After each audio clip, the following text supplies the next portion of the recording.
Bayangkan, besok pagi kamu bangun tidur, dan tidak ada lagi satu anak pun di Indonesia yang berhenti sekolah karena tidak mampu. Tidak ada lagi ibu yang menangis diam-diam di sudut rumah karena tidak sanggup bayar SPP anaknya. Tidak ada lagi anak cerdas yang harus pilih antara melanjutkan mimpinya atau pulang dan ikut cari makan.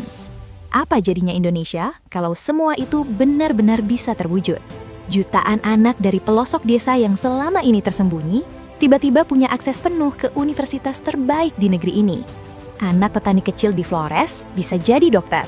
Anak nelayan di Sulawesi bisa jadi insinyur hebat. Tidak ada lagi tembok pemisah antara yang kaya dan yang miskin di dunia pendidikan Indonesia. Tapi tunggu dulu, apakah ini benar-benar bisa terjadi? Atau ini hanya mimpi yang terlalu indah untuk menjadi nyata? Ternyata, negara-negara seperti Jerman, Finlandia, dan Norwegia sudah membuktikannya jauh sebelum kita berpikir. Di sana, kuliah benar-benar gratis untuk semua orang, dan mereka tidak bangkrut. Justru sebaliknya, ekonomi mereka tumbuh makin kuat, rakyatnya makin sejahtera dan produktif. Karena ada satu hal besar yang mereka pahami lebih dulu. Pendidikan bukan beban negara. Pendidikan adalah investasi terbesar.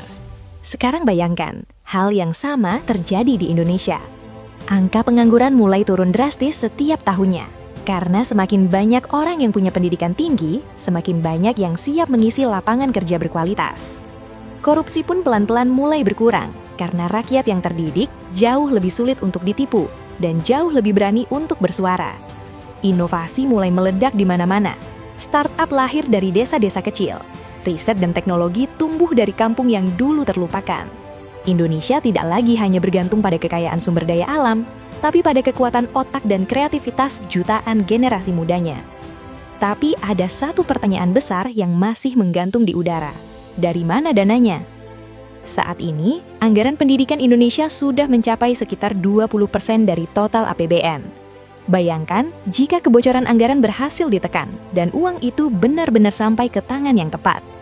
Bayangkan jika pajak dari orang-orang kaya di negeri ini benar-benar dikelola dengan jujur untuk rakyat. Yang tidak mungkin adalah terus membiarkan jutaan anak Indonesia terpaksa berhenti bermimpi hanya karena keterbatasan biaya yang seharusnya bisa diatasi bersama. Setiap anak yang putus sekolah adalah satu masa depan Indonesia yang ikut padam selamanya.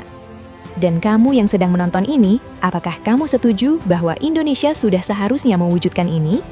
Tulis di kolom komentar, setuju atau tidak, dan ceritakan alasanmu, karena suaramu penting.